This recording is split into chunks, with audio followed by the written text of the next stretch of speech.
Fala pessoal, sejam bem-vindos ao canal Vem de Química, bebê! Eu sou o professor Matheus Narras e nessa aula falaremos sobre os cálculos estequiométricos com reagentes impuros. Então se você ainda não se inscreveu no meu canal, se inscreve aí, curta o vídeo e antes de começar a aula, roda a vinheta!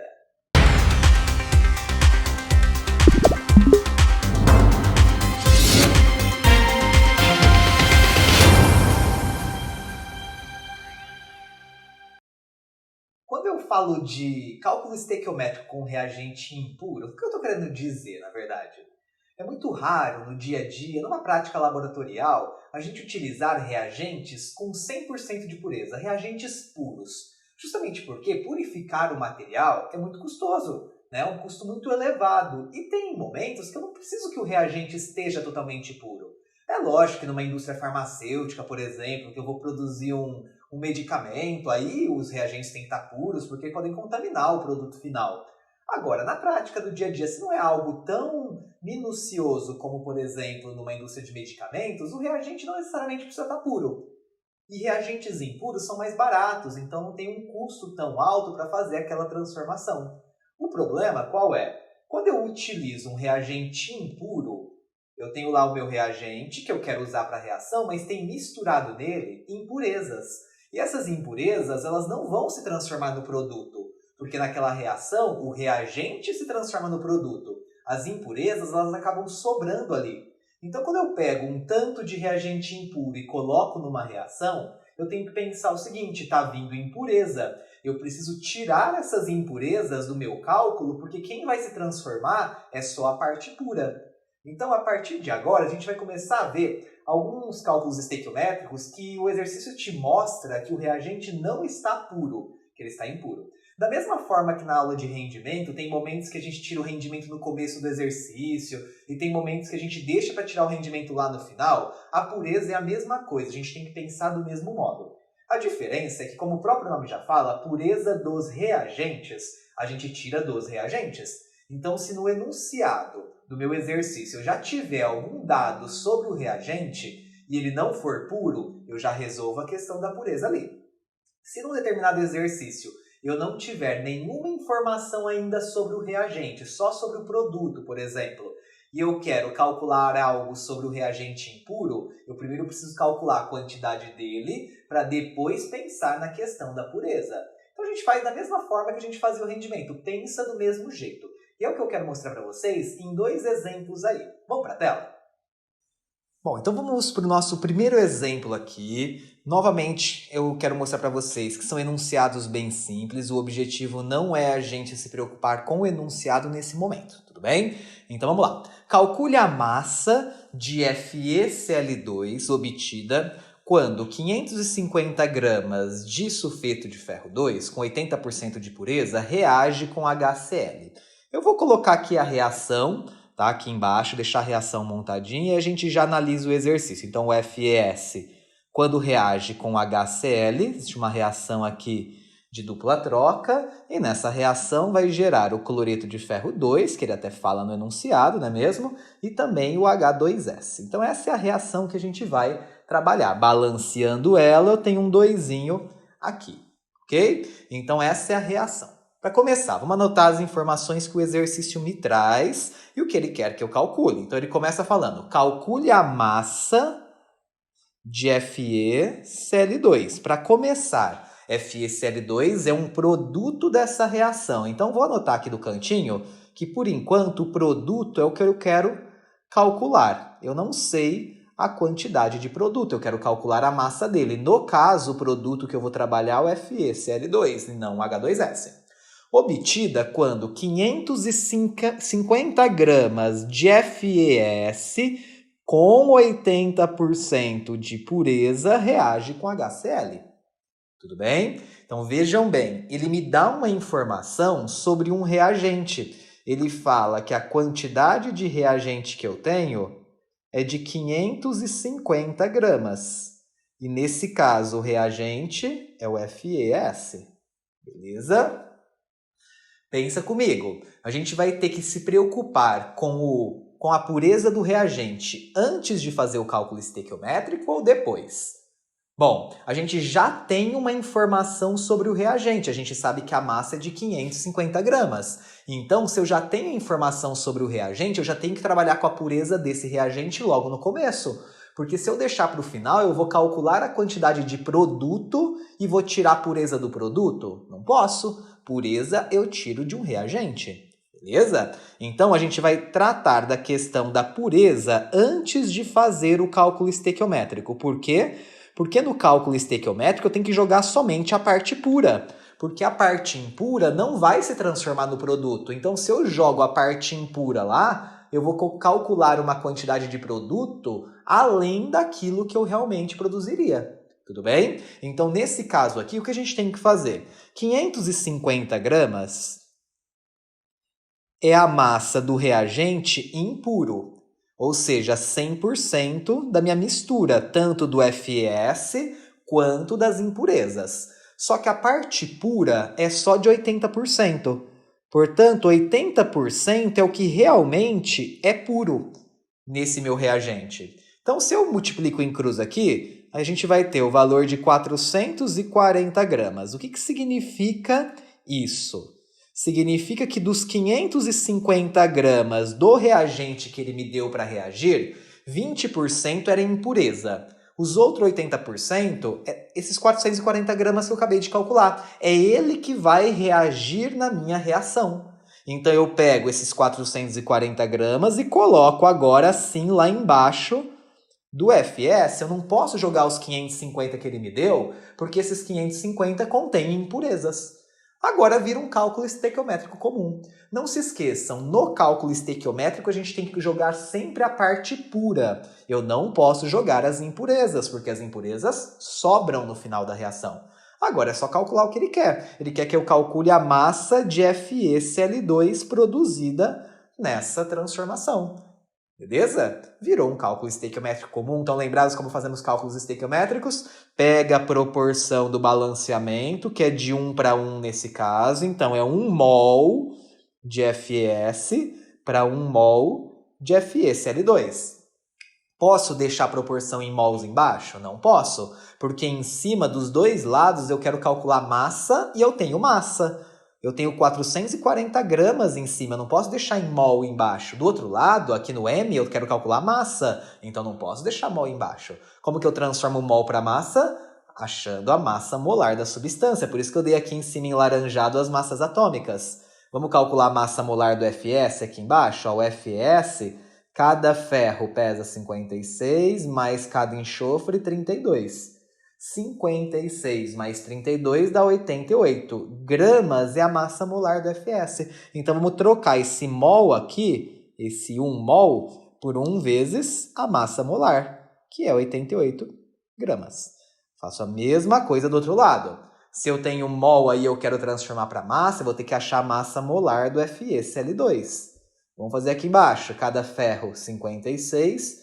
Cada cloro, 35,5, mas são 2 cloros. Então vai ficar 2 vezes 35,5 vai dar 71. 71 mais 56 dá 127 gramas. Essa é a massa molar do FeCl2 que eu vou trocar aqui e deixar 127 gramas. Beleza?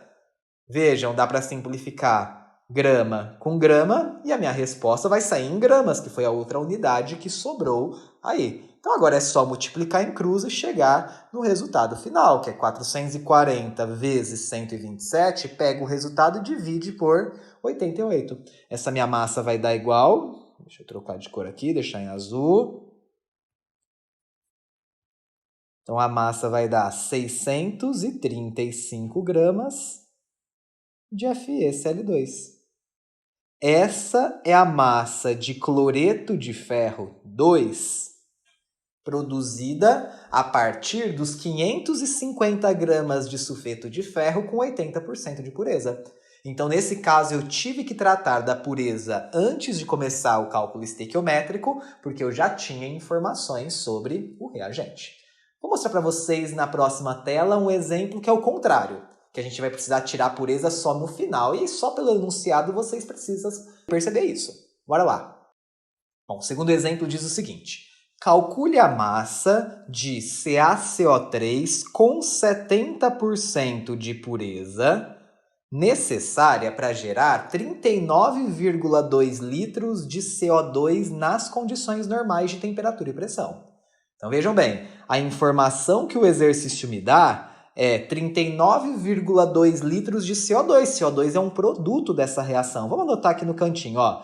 Ele me deu a informação sobre um produto. Ele falou que eu tenho 39,2 litros de CO2 formados nessa transformação. Lembrando que CO2 é um produto, eu não posso tirar a pureza de produto.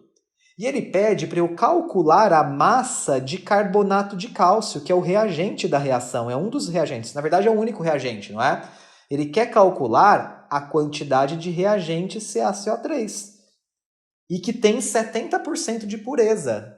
Pensa comigo, como que eu vou trabalhar com pureza nesse exercício logo de cara se eu nem sei a massa ou a quantidade de reagente, concorda? Então, nesse caso, eu vou ter que calcular a quantidade do reagente e pensar na pureza só no final. Então, vamos lá. Calcule a massa de CaCO3. Eu vou vir embaixo do CaCO3 e calcular a massa dele. Necessária para gerar 39,2 litros de CO2 na CNTP. 39,2 litros é o volume de CO2 gerado. Então, eu vou calcular aqui qual é a massa de CaCO3 que eu preciso para gerar 39,2 litros de CO2. A reação já está balanceada, a proporção é 1:1, então aqui embaixo vai ser 1 mol, aqui também 1 mol. Eu pergunto, posso deixar mol? Então vamos lá. Do lado esquerdo, em cima tem um Mzinho, é massa, então eu tenho que transformar embaixo para massa molar. Então vamos calcular aqui no canto a massa molar do CaCO3.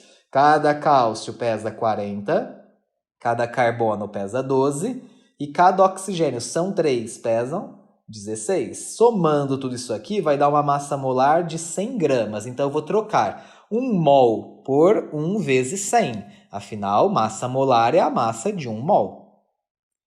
Do outro lado, em cima eu tenho litros. Se eu tenho litros em cima, embaixo eu tenho que estar em litro. Então, eu vou ter que transformar esse mol para litro, usando o que agora? O volume molar do CO2. O CO2 é um gás e todo gás, nas condições normais de temperatura e pressão, tem o volume molar de 22,4 litros. Vou multiplicar em cruz aqui e descobrir qual é a massa de CaCO3 que eu tenho nessa transformação. Então fica 100 vezes 39,2 e o resultado eu divido por 22,4. Essa massa vai dar igual a 175 gramas de CaCO3. Muita atenção agora. Eu achei a massa do reagente, beleza? Só que esse reagente não é puro. Ele é impuro, ele tem um grau de pureza de 70%. Então agora eu vou ter que tratar da questão da pureza, porque o exercício, o que ele me pede? Ele pede para eu calcular a massa de CaCO3 com 70% de pureza.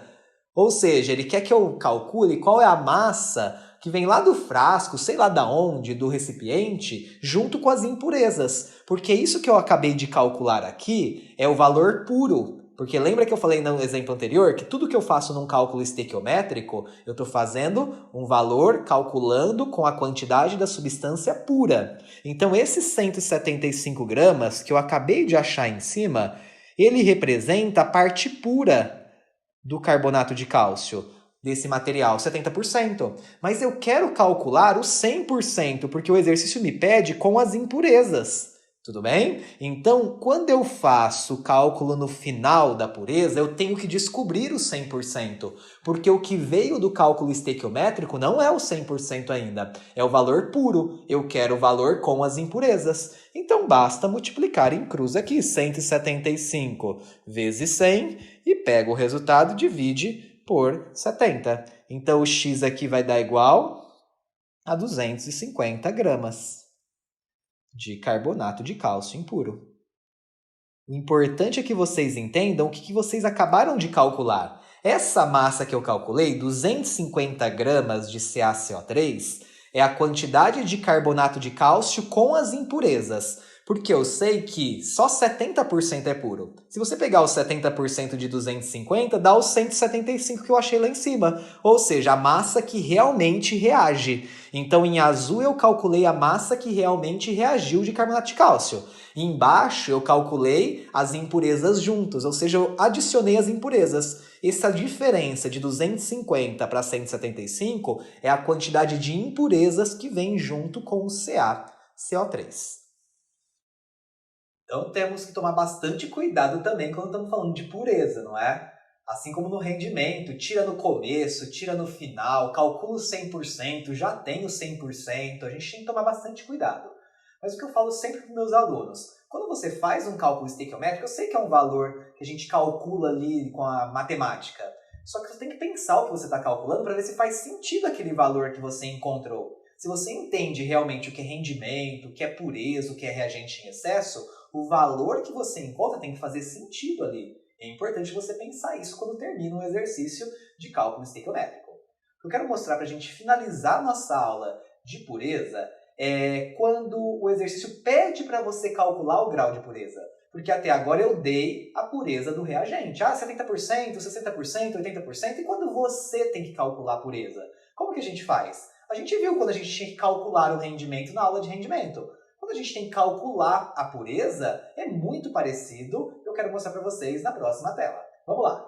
Então o exercício diz o seguinte. Calcule o teor. A palavra teor tem a ver com pureza. Então quando vocês observarem calcule o teor de alguma coisa, é o grau de pureza, é quão puro aquele material é em porcentagem, tá? Então calcule o teor de nitrato de amônio em uma amostra impura desse material, sabendo que 200 gramas dele, ou seja, desse material impuro, produz 88 gramas de N2O. Opa! Temos um lance aqui diferente do normal. A gente tem duas informações, percebem? 200 gramas do nitrato de amônio impuro e 88 gramas do N2O. Em cálculo estequiométrico eu preciso de duas informações? Não preciso. A gente já trabalhou com exercícios assim lá no reagente em excesso e também nos exercícios de rendimento.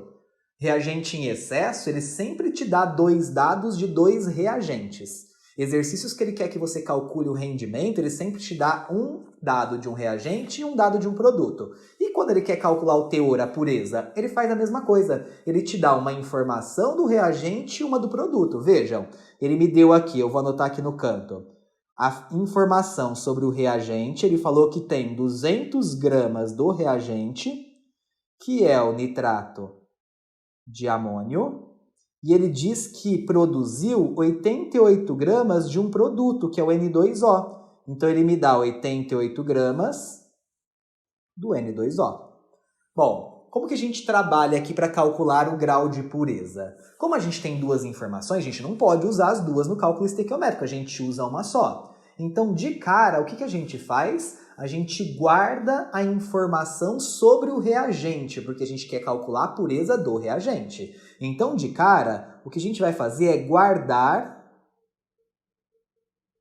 o dado sobre o reagente. Quando eu falo guardar, é deixar para trabalhar com ele depois, tudo bem? Então, guardar o dado sobre o reagente. Eu não sei se vocês lembram, quando tinha que calcular o rendimento, a gente guardava o dado sobre o produto. Agora a gente quer calcular a pureza, então a gente tem que guardar o dado sobre o reagente. Então a gente vai pegar a quantidade de produto que foi produzida, que foi de 88 gramas, e vamos usar essa informação para descobrir qual realmente é a massa de NH4NO3 que reagiu, para a gente comparar com aquele que ele me deu. A gente guarda a informação sobre o reagente, calcula o quanto realmente tem dele, e depois a gente compara com aquilo que foi dado. Então vamos lá? Temos a reação já balanceada na proporção, de novo, de 1 para 1. Então, é 1 mol aqui para 1 mol aqui. Nesse caso, eu vou ter que tirar esses mols de baixo dos dois lados, porque dos dois lados eu estou trabalhando com massa. Então, vamos ter que trabalhar com massa aqui também. Então, vamos lá. Pega a massa molar do NH4NO3. Vou calcular aqui embaixo quanto que vale a massa molar do NH4NO3. Sempre aqui no cantinho direito eu estou fazendo as informações que eu preciso para o cálculo estequiométrico. Então, eu tenho 2 nitrogênios, cada um pesa 14. Eu tenho, soma, né? Com 4 hidrogênios, cada um pesa 1. e eu somo com 3 oxigênios, cada um pesa 16. Então vai ficar 2 vezes 14, 28, 28 mais 4, 32, 32 mais 48. Então eu vou ter uma massa total de 80 gramas. Essa é a massa molar do NH4NO3. Vou apagar aqui esse mol e vou substituir por 80 gramas. Do outro lado, mesma coisa, vou calcular a massa molar do N2O.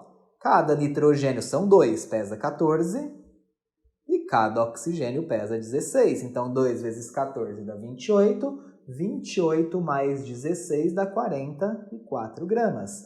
Essa é a massa molar do N2O que eu vou trocar aqui embaixo do mol. Vamos lá, apaga um mol e vamos colocar no lugar 44 gramas.